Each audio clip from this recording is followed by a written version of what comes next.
So, if I'm reading this right, Joe Biden just said the other day that it's okay to destroy the American economy as long as we rebuild it with the Green New Deal, renewable energy, and all that.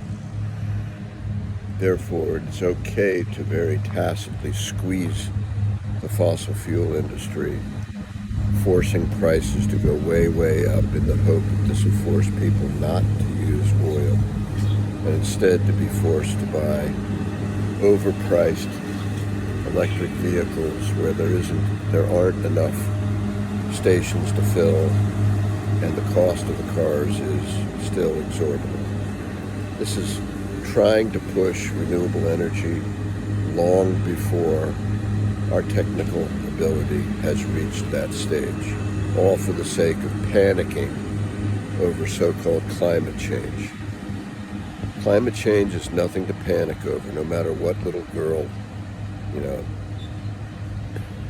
sails across the ocean to lecture us about it. It doesn't matter how much anybody does that. The plain fact is we're human beings on this earth. We got to live. In order to live, we need resources, and one of those resources happens to be oil. That doesn't mean we don't develop renewable energy. No, of course we do. We definitely work on renewable energy. We have to work on renewable energy. That's long-term future. We know that. Republicans know this. America First Trump supporters know this too. Don't say we don't. Don't put words in our mouths and tell us what we think. All right? We think that you should be developing fossil fuels and renewable energy side by side so that you don't devastate the economy, and by the time technology has reached the point where it's cost effective to use renewable energy very, very widely, by that time we won't have an economy to support. We'll be dominated by autocratic regimes like Russia and China. Far left censored, politically correct woke individuals will not have the courage to stand up for common sense and truth. This is the world that the Democrat Party has created. A lot of young folks who, with the certainty of youth, youth is always certain about the future, about what's right and wrong. And they're always wrong, of course, because there are no absolute certainties out there except life and death, and I guess you could say taxes. So, just as my generation, the flower generation, the baby boomer generation, just as my generation believed that we had the solution to love and peace, all you need is love, tune in and drop out, all that, we thought we had the answer. Those stupid old folks, that conservative old traditionalists, those Republicans, oh my gosh, they want to maintain the society and to maintain institutions that have stood for all these years, but we got to tear them down. No, they're no good. That's what we thought as young folks. Of course, as we got older, we realized how stupid we were. You can't be that naive. You can be idealistic. Every young person is, and that's good. That's good for humanity, that we have the next generation always having ideals, always believing that they have the solution. That's okay. It drives society forward. It drives humanity forward. It drives our species forward. But don't ever think that their thoughts and their beliefs are automatically 100% true. Those who go out screaming about panic about climate change or race, they're not 100% honest or true or right. There's often a partial truth in what they say, but that's only a partial truth. It doesn't mean the whole truth, not by a mile. And just because there's a partial truth doesn't mean whatever anybody says about the situation is automatically true. Why don't people stand up and think about what they're feeling, One of the epidemics that we see in this country right now is the epidemic of telling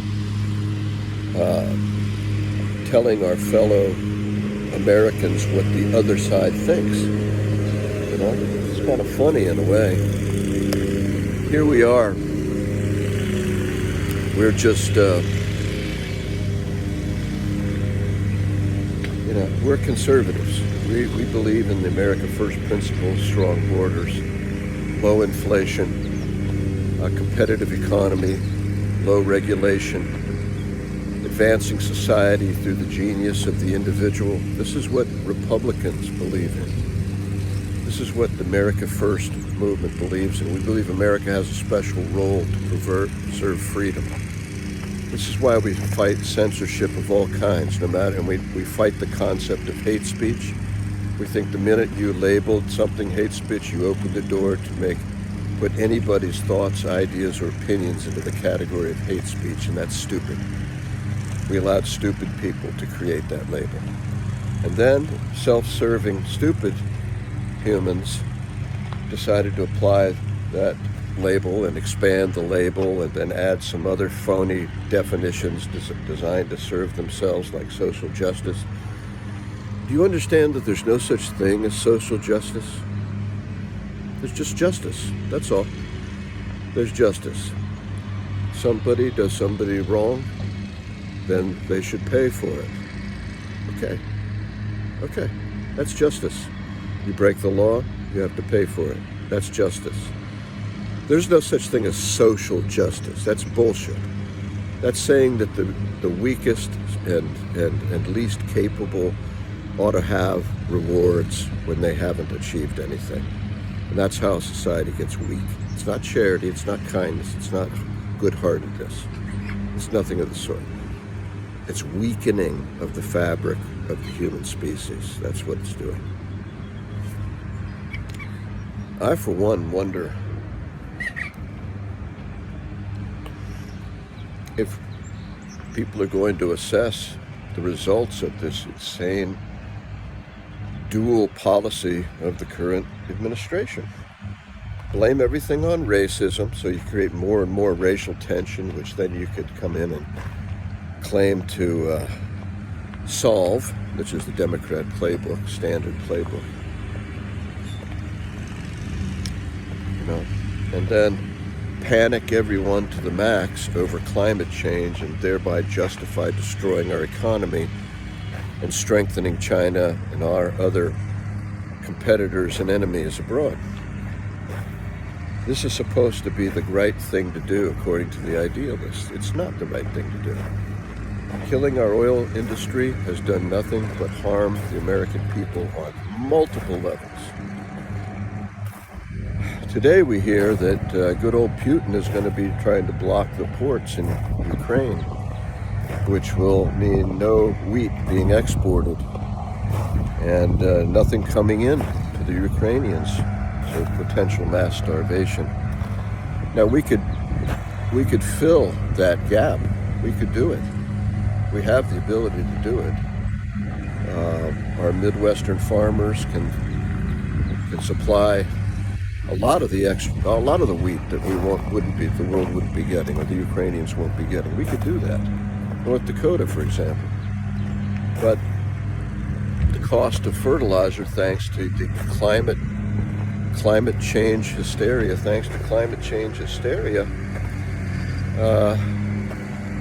the cost of fertilizer for farmers is so high that we can't produce more wheat. We're only producing about 20%, 70% of our capacity now because of Biden and the Democrats' anti-fossil fuels policy. That means that people are going to starve. Therefore, Biden and the Democrats are actually potentially starving people around the world by their insane climate change hysteria. Well, is it wrong to worry about climate change? No. It's not wrong to worry about climate change. Of course not. We don't want more and more pollutants, heating up the atmosphere or causing people sickness, disease, and so forth. We don't want that. We don't want the world's air and temperature heating up to the point that it becomes unlivable or we can't grow crops anymore. Of course not. Nobody wants that. But we have to do it the right way. We have to do it the right way, and that means technological advancement, not destroying one industry and replacing it with another overnight, like these crazed people in the White House are trying to do. That's not the answer. The answer is using technology to reduce and reduce and reduce emissions, clean the sources of fuel, and move towards renewable energy gradually in a competitive environment. Let renewable energy compete with fossil fuels. Let its cost be reduced. Let the cost of vehicles and so forth that use renewable energy, let those go down.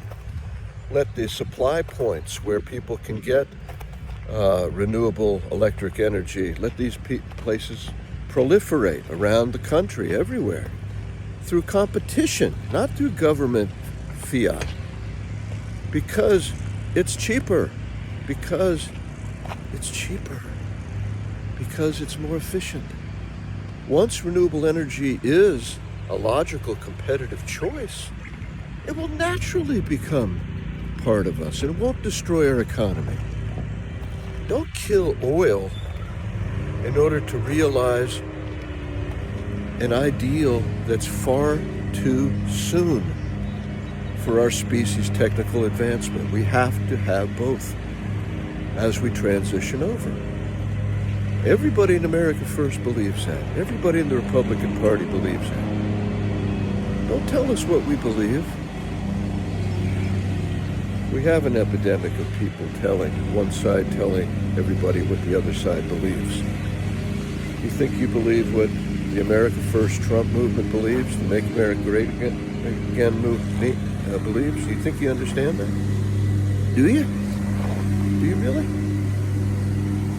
Or do you just understand what some talking, hate-filled head at MSNBC told you we think? What they've told you we think is not correct.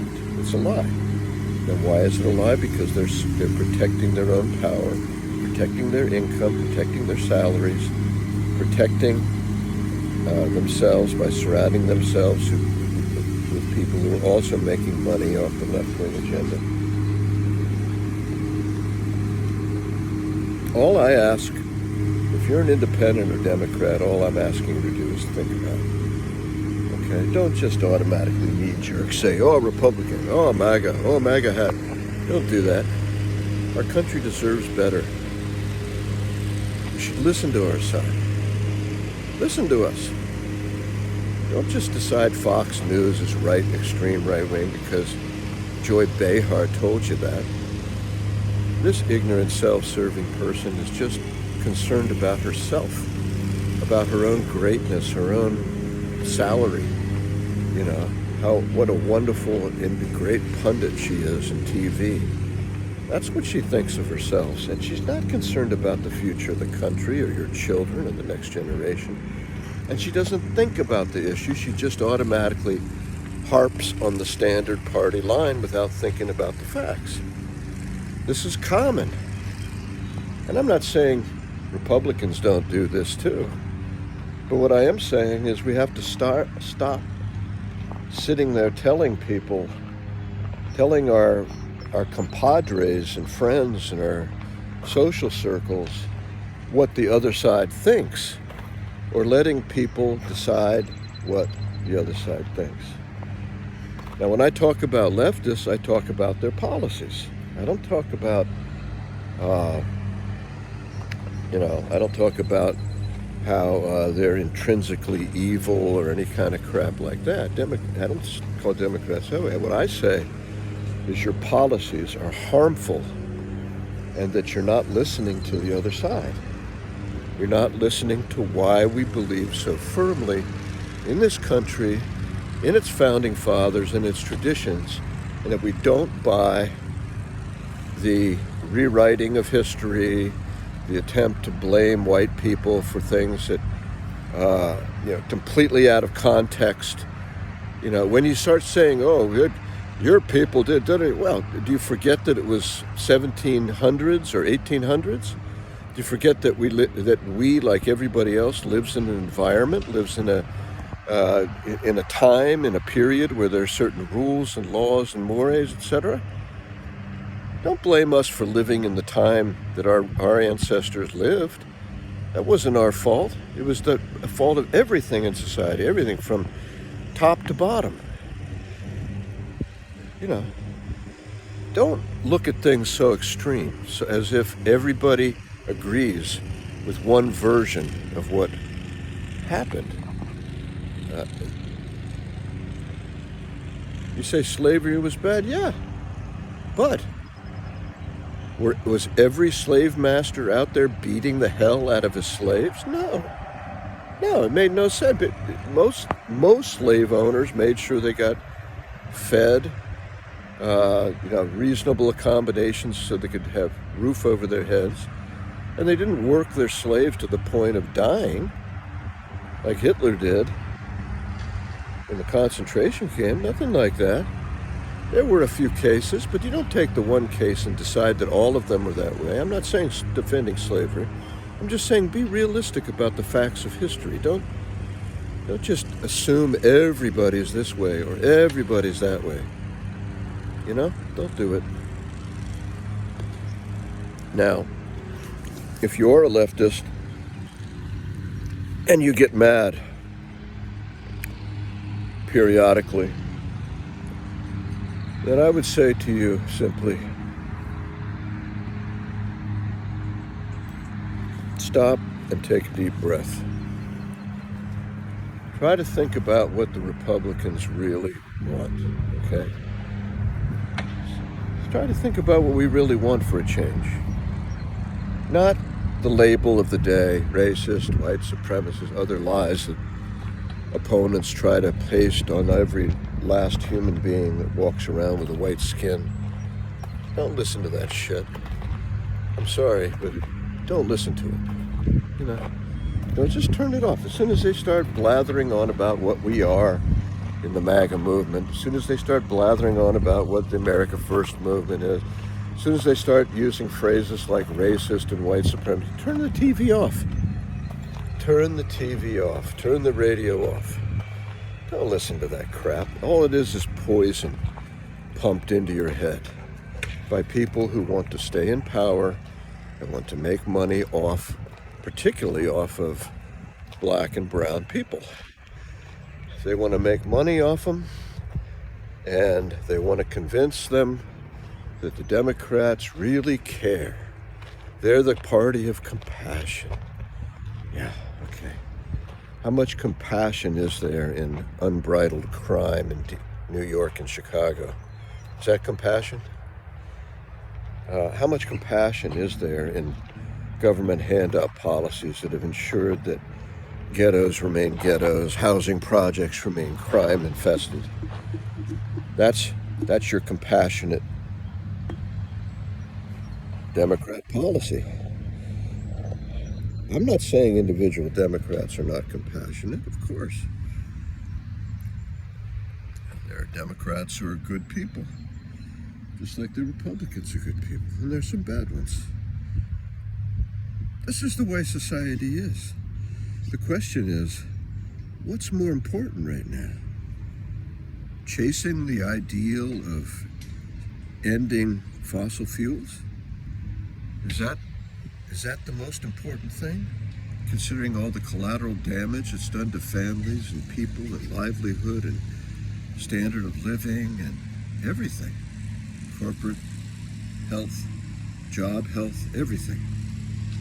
Is climate change extremism really that important? No, it's not. Let me explain something to you, first of all. So there might be a few of you who have the intellect to understand.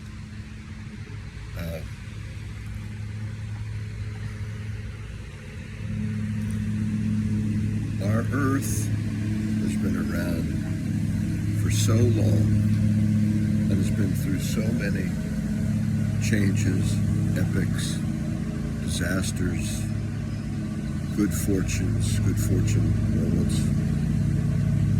Okay? It's been through hot periods, it's been through cold periods. And there will be other hot periods and cold periods. And And some of the landforms we see today will not be here, and landforms we don't see today will emerge from waters too. Some places that grow certain things will not be able to grow certain things.